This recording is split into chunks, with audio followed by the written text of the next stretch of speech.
Una po, nagdesisyon sana ako na manunod na lang ako sa cellphone, sa TV, abang ako na lang yung news. Pero nung nadinig ko yung testimonya po ni Congressman Mike Defensor na si Guteza ay nakadetine sa hindi maalamang lugar. Ang kanyang pamilya ay itinakas na. Nahiya ako sa sarili ko. Sabi ko, ako ito malaya. Tapos uupo ako sa bahay ko, manunood ako.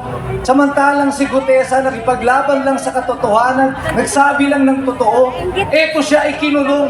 Yung pamilya niya nagtatago. Nasaan ang katarungan? At kaya tayo naririto, hindi lang para sa ating mga sarili, kundi para ipaglaban kung ano ang totoo at kung ano ang makatwiran. Noong 1986, nung unang pinatalsik ng mga mamamayan ang tatay nitong ating nakaupo ngayon diyan sa Malacanang. Ako po ay 16 years old lang noon. Gustong-gusto kong pumunta rito, sumali sa EDSA. Pero sinarado po nila yung Bulacan. Walang nakakapasok na sasakyan. Wala naman po akong sasakyan nung panahon na yun. Kaya nanonood lang ako sa TV. Pero ngayon, eto ako. 40 years later, I am now 56 years old.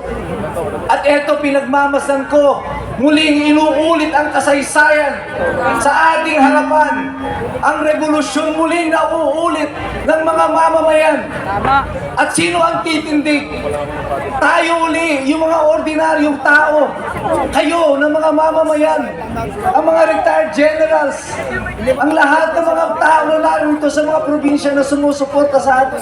Hindi na natin kakayanin ang 3 taon pa.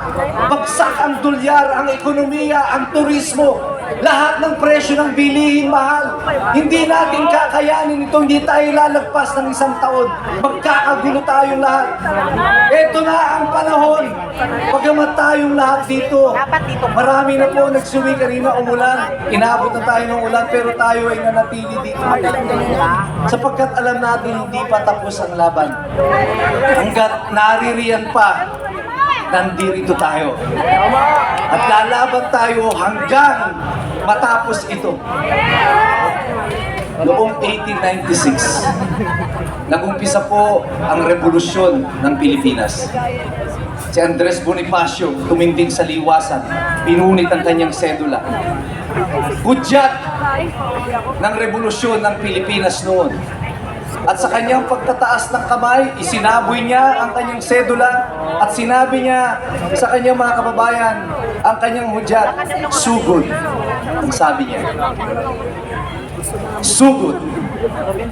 Ngayon, uulitin natin yan. Sabi nila, konti na lang kayo. Sabi nila, hindi kayo tatagal. Sabi nila, mag-uuwian kayo. Sabi nila, mamamatay ang apoy sa puso ninyo. Sabi nila, bukas maghahanap kayo ng kakainin nyo. Makakalimutan nyo ang testimonya ni Connie Guteza at ang lahat pa ng mga tao na lumalaban dito sa administrasyon nito. Pero sabi natin, ang apoy sa puso natin hanggang ngayon lumalagablab.